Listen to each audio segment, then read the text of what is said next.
देवादिदेव श्री महाभगवान शिव शंकर मृत्युंजय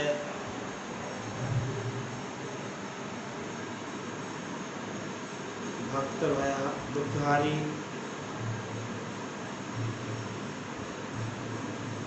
भगवान शिव की परम पवित्र पावन निश्रा में समुपस्थित होकर हम लोग सत्संग लाभ प्राप्त कर रहे हैं।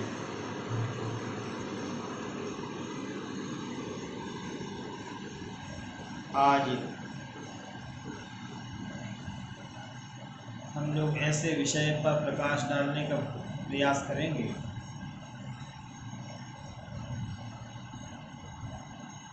जो अनादिकालीन सत्र से ही महापुरुषों के द्वारा विस्तृत होता रहा है, प्रवाहमान होता रहा है।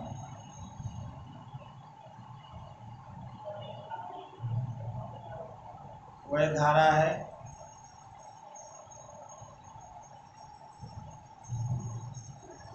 और धर्म दर्शन है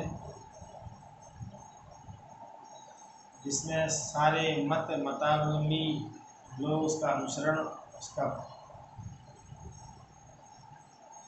करते हैं, उस पथ पर चलने का प्रयास करते हैं।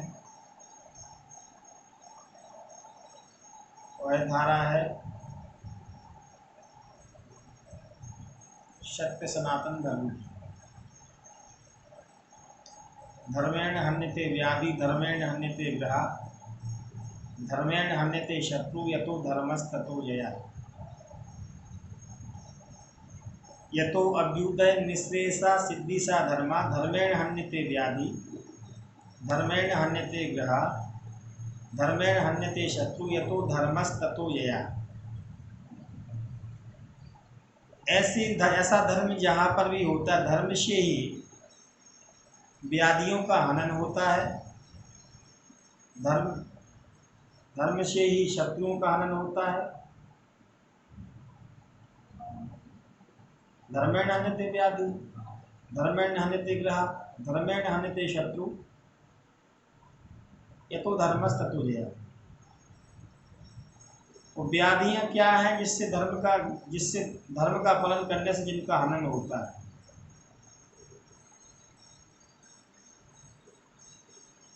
धर्म केवल एक एकांगी विषय नहीं है, मोक्ष का ही विषय नहीं है, और चतुर्थ वर्ग को प्रदान करने वाला पदार्थ है।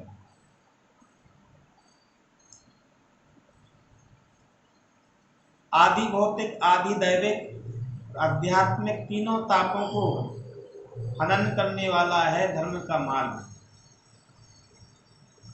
संसार में तीन प्रकार के जो दुख माने गए हैं, आदि भौतिक से तात्पर्य जैसे कि भूकंप आदि आना, तूफान आना, बहुत ज़्यादा गर्मी पड़ना, महामारी आ जाना, ये आदि भौतिक दुख माने गए, आदि भौतिक बीमारियां मानी गई।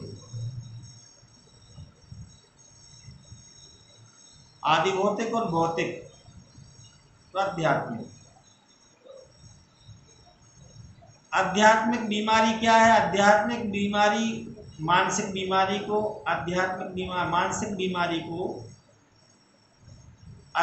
बीमारी माना गया है। उसी के लिए कर्मवाद के दृष्टिकोण से देखा जाए तो काहू न को सुख दुख कर दाता निज कृत कर्म भोग सब भ्राता। लक्ष्मण जी महाराज कहते हैं सुखस्त दुखस्त न कोपी दाता। कोई संसार में किसी के सुख दुख का दाता नहीं, अपितु व्यक्ति के कर्म के कारण ही उसको सुख दुख की प्राप्ति होती है। ऐसा कर्मवादी सिद्धांत कहता है सुखस्त दुखस्त न कोपी दाता। जैसे मानसिक दुख, व्यक्ति के पास में धन है, धान्य है, संपदा है, पुत्र है, वैभव है, सामाजिक प्रतिष्ठा है, राजनीतिक प्रतिष्ठा है, यश है, कीर्ति है,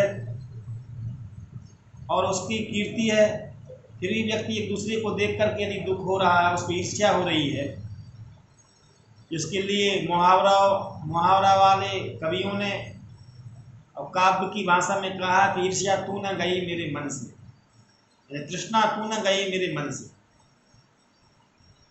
तो सबसे बड़ा दुख माना गया है मानसिक दुख। ये आदि भौतिक दुखों से भी बड़ा है, ये शारीरिक दुखों से भी बड़ा है, क्योंकि इसमें सब कुछ ठीक होने के बाद भी मन स्थिति ठीक नहीं रहती है। इसके कारण से यह दुख पैदा हो, ये सदा सर्वदा बना रहने वाला दुख है। मौसम भी अनुकूल है, भूकंप आदि भी नहीं हो रहा है, ग्रह भी अनुकूल है, बुध शुक्र सोम शनि चंद्र नवग्रह भी अनुकूल है, लेकिन मन की व्याधि नहीं जा रही है, मन का चिंतन नहीं जा रहा। उसके लिए कहा गया कि ये महा बीमारी है। जब व्यक्ति ज़्यादा चिंतन कर लेता है, टेंशन हो जाती है, मानसिक बीमारी हो जाती है, उसका निदान गोलियों से संभव नहीं है, क्योंकि उस ऐसी बीमारी कि रात में व्यक्ति को सहन भी नहीं करने देगी, सोने भी नहीं देगी। मानसिक व्यथा व्यक्ति के लिए आत्महत्या की ओर ले जाती है।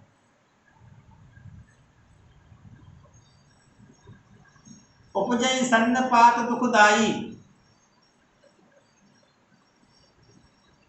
दम्भ कपट मद मान नेहरूगा। दम्भी, कपटी, मानी, मोही, लोभी, ये मानसिक बीमारियां हैं।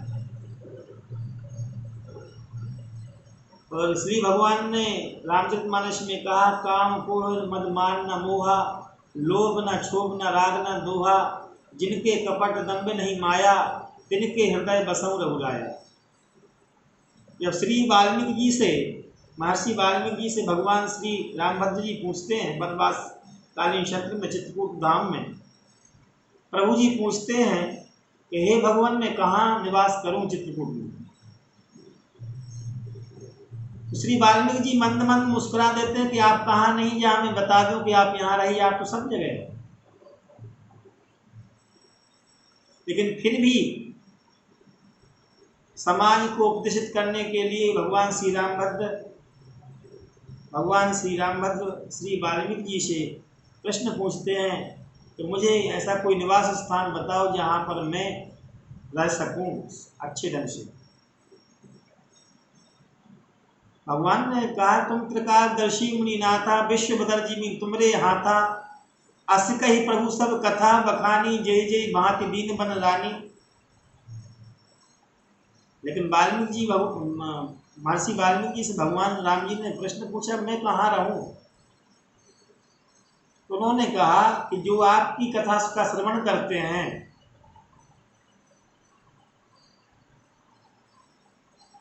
उनके कानों में आप निरंतर बसें। कथा तुम्हार सुभग सरी नाना, जिनके श्रवण समुद्र समाना, लोचन चातक जिनकर राखे, रही दरस जलधर अभिलाषे। जो वास्तव में सत ग्रंथों का वाचन श्रवण करता है, वेदों का स्वाध्याय श्रवण करता है, वेद मंत्रों की ध्वनि सुनता है, वेदों का अनुपालन करता है, महापुरुष महाजनों के द्वारा बताए गए पथ पर चलता है, ऐसे व्यक्ति के लिए मानसिक बीमारी नहीं होती। आध्यात्मिक बीमारियों से मुक्त हो जाता है, आध्यात्मिक मानसिक बीमारी ही नहीं रहेगी। ईश्वर है कि नहीं, अरे परलोक है कि नहीं, इस पर संशय करना, बार बार चिंतन करना भी मानसिक बीमारी के अंतर्गत ही है। अरे पाप कर पुण्य करने से क्या होगा, माता पिता की सेवा करने से क्या होगा, दान धर्म करने से क्या होगा, बार बार संशय करना, शंकास्पद दृष्टि से बार बार अपने मन में रात दिन ऊहापोह करना, यही मानसिक बीमारी है। अनाप शनाप प्रलाप करना, यह भी एक मानसिक बीमारी है। समय पर दान न देना, सदा कंजूस बना रहना। इसलिए गोस्वामी तुलसीदास जी महाराज ने लंका कांड में कहा कि अति दरिद्र अजसी अति बूढ़ा, सदा रोग व संतत क्रोधी, विष्णु विमुख सुति संत विरोधी। जो सदा रोगवश रहता हो, भगवान की निंदा करता हो, वेद ब्राह्मणों की निंदा करता हो, सदाचारियों की निंदा करता हो, अच्छे काम करने वालों की निंदा करता हो, यह भी एक मानसिक बीमारी है। और जब तक मानस रोग कछुक में गाए, जब तक ये मानसिक रोगों का निदान, समाधान, परिहार, समाधान नहीं हो जाता है, तो व्यक्ति को नींद की प्राप्ति ही नहीं हो सकती। बहुत बड़ी बात है। दंभ, कपट, दंभ करना, मुझसे बड़ा कोई है ही नहीं दुनिया, ये दंभ है। इसलिए भगवान कहते हैं कि जिनके कपट दंभ नहीं माया, भगवान से वाल्मीकि जी महाराज कहते हैं जिनके दंभ कपट नहीं माया और तिनके हृदय बसौ रघुराया। हे रघुराई, हे रघुवीर, हे भगवान श्री रामभद्र जी, आप उनके हृदय में निवास करो जिनके हृदय दंभ नहीं माया, तिनके हृदय बसौ रघुराया। उनके हृदय में वास करो। जननी समझानी पर नारी, धन पराओ विस्ते विष भारी। कि दूसरों की स्त्री के लिए माता के समान मानते हो, उनके हृदय में बसो आप। अग्रिम पंक्ति में कहते हैं कि तर्पण होम करई विधि नाना, विप्र जिवाय दे विधि दाना। जो आपका नाम का जाप करते हो उनके हृदय में बसो आप। जो रात दिन तर्पण, जो तर्पण करता हो, होम करता हो, पंच यज्ञ करता हो, वैदिक संस्कृति के माध्यम से या अपनी अपनी संस्कृति के माध्यम से उपासना करता, उनके हृदय में बस जाइएगा। ये 14 स्थान बताते हैं कि किसके हृदय में बसना है। तुम्हें निवेदित भोजन करही, पट प्रसाद प्रभु भूषण धरही। जो आपको निवेदित करके प्रसाद को ग्रहण करते हो, उनके हृदय में आप बसिए। लेकिन जो मानसिक बीमारी से युक्त व्यक्ति है, जो काम क्रोध लोभ मोह से ग्रस्त व्यक्ति है, वह उसके पास में कितना भी पैसा आ जाएगा, आपने सुना होगा, देखा होगा, अनुभव किया होगा अपने निजी जीवन में भी या अन्य लोगों के जीवन में, किसी किसी को लोभ की बीमारी होती है। और धन तृष्णा का ईंधन है, धन तृष्णा का ईंधन है। ज्यों ज्यों मिलता जाएगा त्यों त्यों वह उसका लोभ बढ़ता जाएगा। जिनमें प्रतिलाभ लोभ अधिकारी, ये भी बीमारी है। एक अयोध्यानाथ नाम के एक सेठ, एक सामान्य सा व्यक्ति था, बहुत गरीब था और जैसे तैसे अपना जीव का उपार्जन करता था। 5 रुपया 2 रुपया मिल गया तो अपना जीवन गुजारा कर लेते। पुराने जमाने की बात है। लेकिन जब गरीब था तो महात्माओं की सेवा करता था। कोई उसके पास कहीं तीर्थ यात्रा तो कोई साधु महात्मा ब्राह्मण निकलते थे तो उसकी सेवा करने के लिए रूखी सूखी जो उसके पास में होती भोजन व्यवस्था रहती, उसके माध्यम से वो सेवा करते। समय संयोग पुरुषार्थ करते करते भगवान ने उसकी कामना पूर्ति कर दी। एक समय ऐसा आया कि वो संपन्नता उसके घर में आ गई, वो संपन्न हो गया।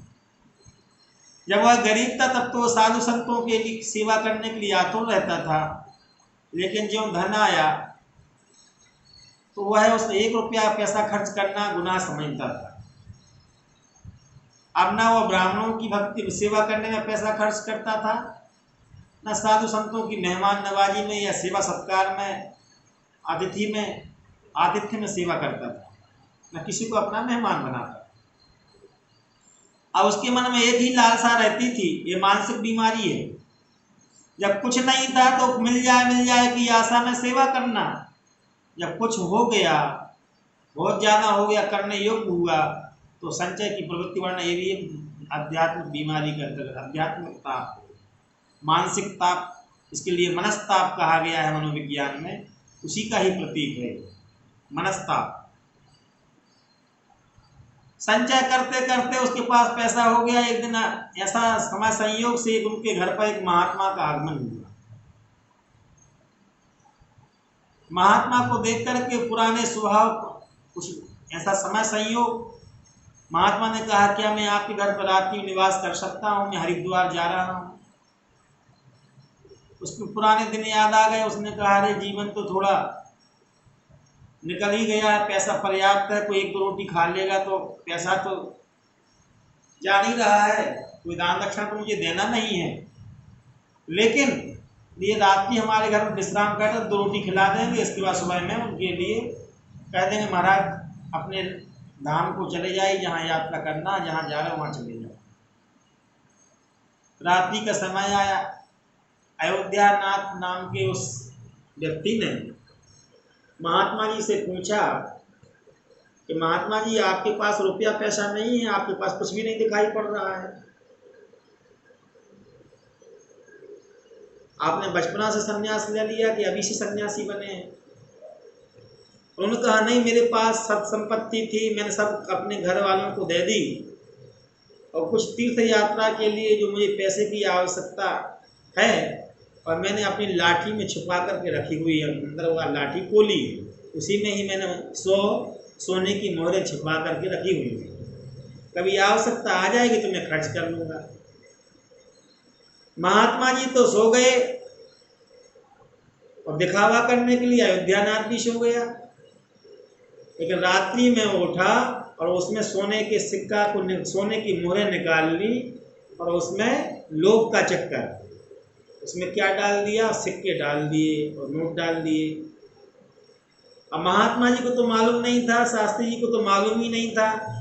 ज्यों ही हरिद्वार पहुँचे, और हरिद्वार पहुँचने के उपरांत उन्होंने एक हलवाई के यहाँ पहुँचे कि यहाँ पूरे साधु महात्मा ब्राह्मणों को मुझे भोजन करवाना है, और कितने पैसा में भोजन हो जाएगा? उन्होंने कहा 700 रुपया लगेंगे, 700 रुपया में पूरे हरिद्वार का भोजन आप करा सकते। पुराने जमाने की बात थी। हलवाई ने अपनी तरफ से कहा पैसा दे देंगे, आप जो है 10,000 लोगों का भोजन बना दो, महात्माओं का भोजन बना दी। हलवाई ने पूरी तैयारी कर ली, हिलाना शुरू कर दिया, और भंडारा भी हो गया। जब महात्मा जी कमरे के अंदर गए कि मुझे हलवाई का पैसा देना है, ठेका हुआ था, तो देखा कि उसमें से 100 रुपया के सिक्के निकल रहे हैं, कुछ नोट निकले। देख करके महात्मा जी को बहुत अपमान, क्या मैं मुँह दिखाऊंगा, इतनी मैंने बड़ी सहनशाही के साथ भंडारा किया था, दरिया दिली के साथ मैंने भंडारा किया था, मेरे भंडारे की धूम पूरी हरिद्वार के साधु संतों में मच गई थी। तो पैसा तो कई लोगों के पास होता है, लेकिन ऐसा कोई महात्मा नहीं आया जिसने तीर्थ यात्रा करने के उद्देश्य से आया, इतना विशाल भंडारा कर दिया। महात्मा के मन में प्रायश्चित की भावना चली गई, और अपना एक तौलिया निकाली, उन्होंने अपने आत्महत्या कर ली। और जाते जाते वहां पर जब जा रहे थे तो अयोध्यानाथ के पास कोई बेटा नहीं था। तो जब अयोध्यानाथ, जब पैसा चुराने की पहले की बात है, तो अयोध्यानाथ महात्मा के पास आए, बोले महात्मा मैंने सेवा तो बहुत की, लेकिन मेरे यहाँ पर कोई बेटा नहीं है, यदि आपका आशीर्वाद हो तो कोई संतान हो जाए। तो वहाँ पर अयोध्यानाथ के यहाँ महात्मा के कहे अनुसार, उस ब्राह्मण के कहे अनुसार संतान आ चुकी थी, उसका नाम उन्होंने द्वारका नाम रखा। अयोध्या में अचानक विचार आया, और अयोध्यानाथ और द्वारकानाथ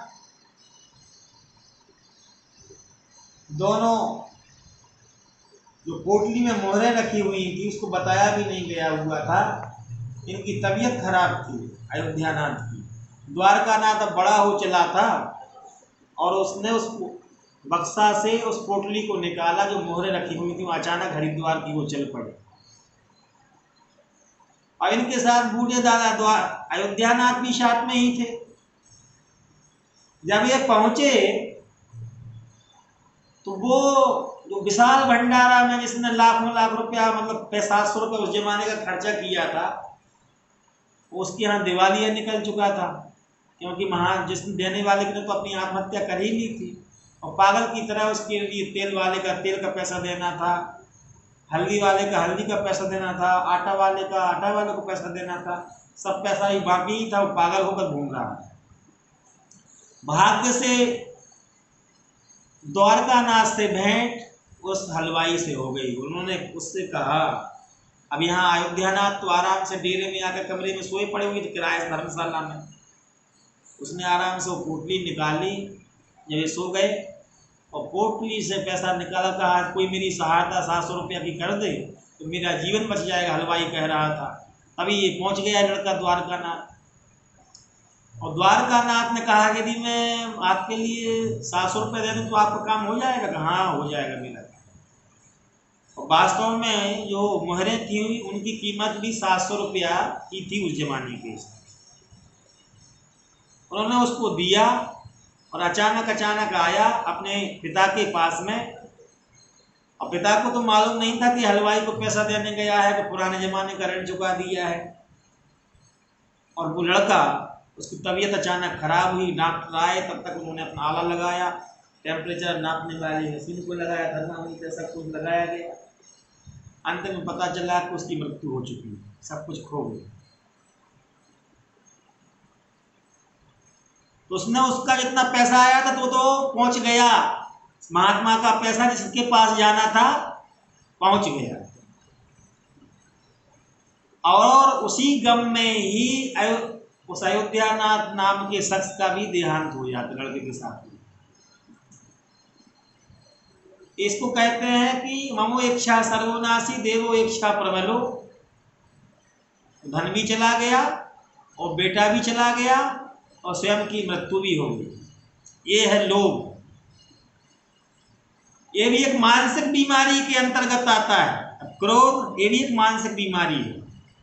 कभी कभी क्रोध करना मानसिक बीमारी के अंतर्गत उसका संतुलन है, लेकिन सदा सर्वदा क्रोध, सदा रोगवश और संतत क्रोधी से तात्पर्य है सदा क्रोध में रहने वाला, बात बात में क्रोध करने वाला।